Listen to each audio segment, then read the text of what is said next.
Subscribe है। आजकल लोग कहते हैं मौलाना हम अपने बच्चों को क्यों पढ़ाएं, इसलिए कि जब हम पढ़ा लेंगे तो पढ़ाने के बाद नौकरियां नहीं मिलेगी, दुनियावी एजुकेशन दिलाएंगे तो नौकरियां नहीं मिलेगी, मजहबी एजुकेशन क्यों दिलाएं, इसलिए कि हमें उन्हें इमामत तो नहीं करवाना, उन्हें खिताबत तो नहीं करवाना, उन्हें मदरसे की चार दीवारी में तो नहीं बिठाना। मैंने कहा यह भी जिहालत की बोली है।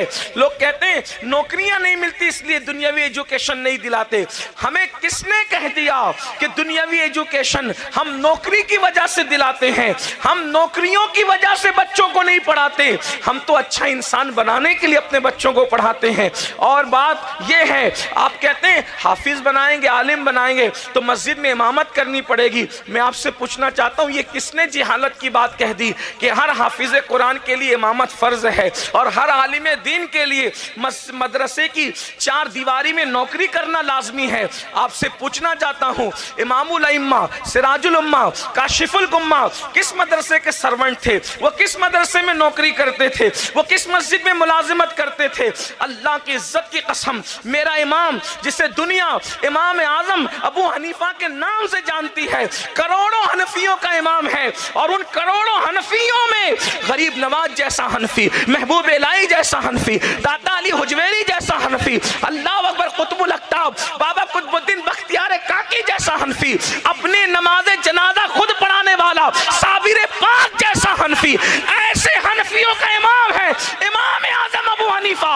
इतना बड़ा आलिम होकर भी जिसकी इल्मी सलाहियतों का आलम यह है कि हदीस में इशारा आता है कि इल्म अगर सुरैया की बुलंदियों पे होता तो अबनाए फारस में से एक बंदा इल्म को वहां से भी हासिल कर लेता। वो इमाम आजम मदरसे में नौकरी करने की बजाय बाजार में तिजारत करते नजर आ रहे हैं। अल्लाह अकबर, आप अंदाजा फरमाएं मेरे नौकरी और मुलाजिमत के अंदाज से आप चिरागपा ना होइएगा, इसलिए कि इल्म को बतौर खैरात बांटना एक अलग उन्वान है जो इमाम आजम ने कर दिखाया है और वो तिजारत करते थे। और आपको बताऊं, कूफा में उनसे बड़ा आलिम भी कोई नहीं था और कूफा में उनसे बड़ा मालदार भी कोई नहीं था।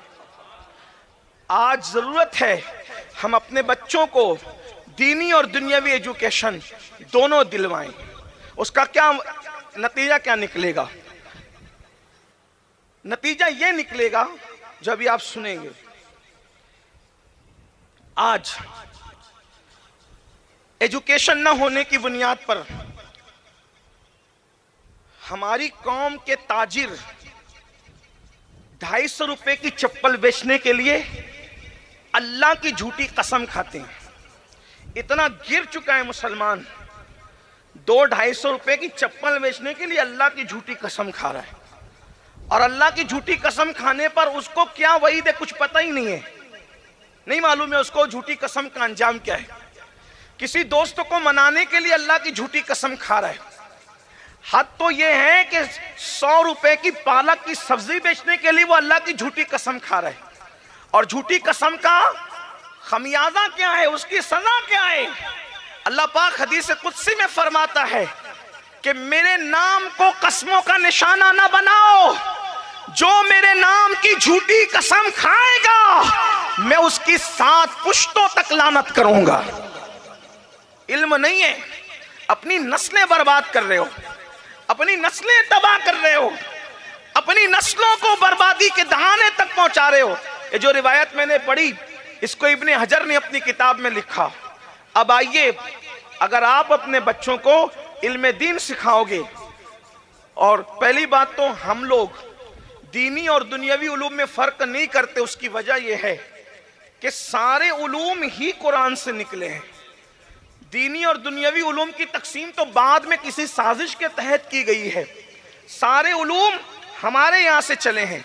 अगर कोई कहता है कि साइंस के उलूम कहाँ से आए, मैंने कहा वो भी हमने दिए, तो लोग इसका मजाक उड़ाते हैं मौलवियों के दिमाग चौथे आसमान पर है। मैंने कहा हवा में बात करना अलग है, दलील से बात करना अलग है। हम अभी साबित कर देते हैं।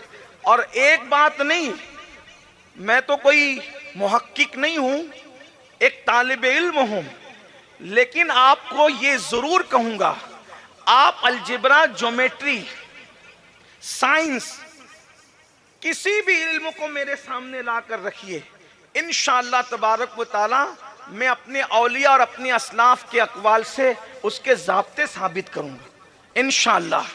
बड़ी बात नहीं करता। देखिए, आपने भी साइंस पढ़ा होगा, हमने भी कुछ थोड़ा बहुत पढ़ा। एक है इल्म जिसे इल्म सौतियात कहते हैं अरबी में, इल्म सौतियात, और उसको उर्दू जबान में आवाज का इल्म कहते हैं। ठीक, आवाज के इल्म के लिए स्कूल और कॉलेजेस में एक ज़ाब्ता पढ़ाया जाता है। आवाज क्यों सुनाई देती है? तो साइंस कहती है आवाज सुनाई देने की वजह यह है, ज़ाब्ता है, ये ज़ाब्ता है, उसूल है। ज़ाब्ता ये है, आवाज इसलिए सुनाई देती है कि आवाज की लहरें हवा के दोष पर सफर करती है, यही ज़ाब्ता है। इंग्लिश मीडियम में भी, उर्दू मीडियम में भी, मराठी मीडियम में भी, हिंदी मीडियम में भी यही उसूल है ना कि आवाज की लहरें हवा के दोष पर सफर करती है। इसीलिए जहां हवा नहीं होगी वहां आवाज सुनाई नहीं देती। चांद पर अगर आप जाकर के बात करें, अगर चले जाएं तो लोग कहते हैं हम गए थे, हम कहते हैं कि आप अगर चांद की